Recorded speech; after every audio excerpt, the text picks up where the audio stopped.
The covenant with Noah, from Genesis 9, verses 15 and 16. Never again will the waters become a flood to destroy all life. Whenever a rainbow appears in the clouds, I will see it and remember the everlasting covenant between God and all living creatures of every kind on earth. There's always something exciting about seeing a rainbow. Sometimes it's stretched across the whole sky.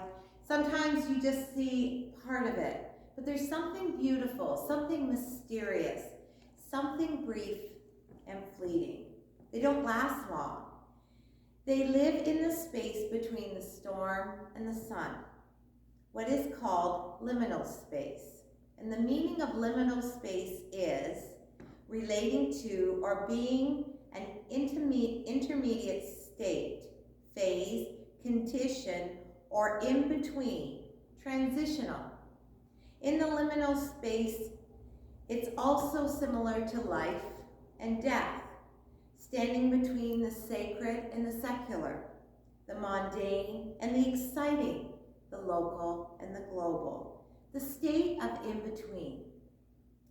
Lent brings us to our own liminal space, a space without definition, where the spiritual and the practical meet, a space of invitation and slowness, a space where we can reflect on what has been and might be.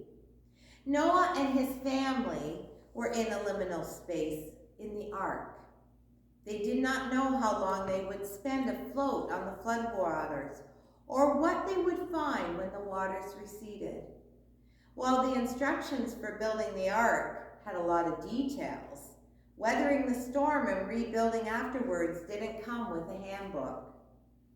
In many ways, the past year feels like its own floating ark. We have gathered the goods we need to survive, limited our circles and activities. We have shared extra work and endless shifts for some.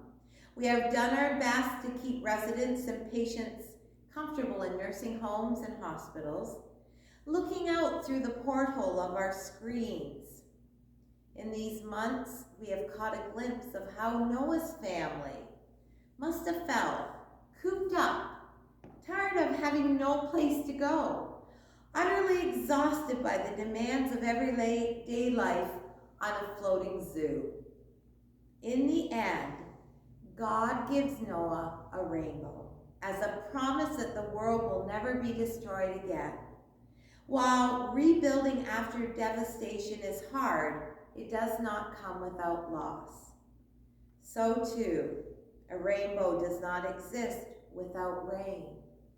Illness and injuries of the body, mind, and soul leave us with scars. The process of healing is rarely a short or straight path. Even with treatment plans that account for every possible unexpected outcome, how healing actually unfolds will never be fully known. Indeed, sometimes it doesn't unfold at all. We are limited in the promises that we can make.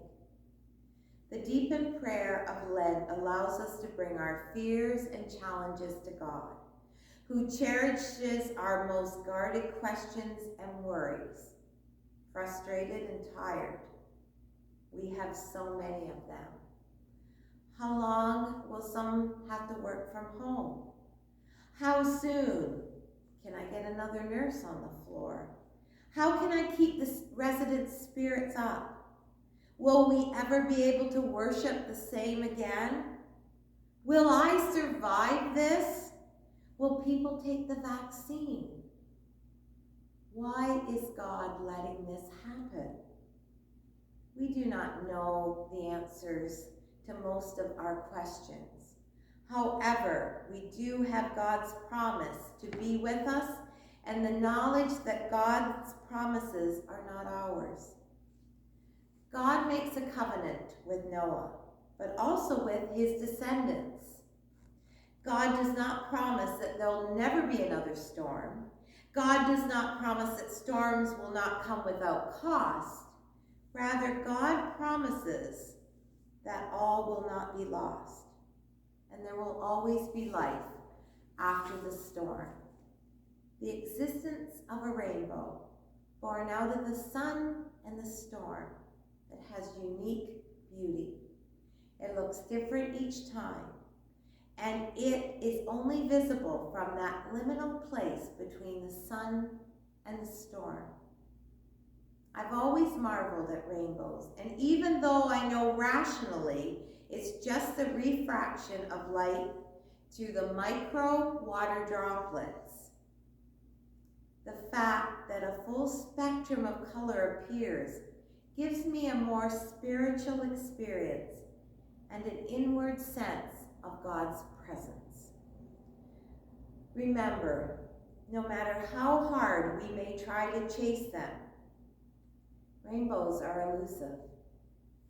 Rather, they come to us when and where we perhaps are least prepared for them. And so it is with God. God is always there, the in-between times in our life situation. God comes to us when we least expect God to.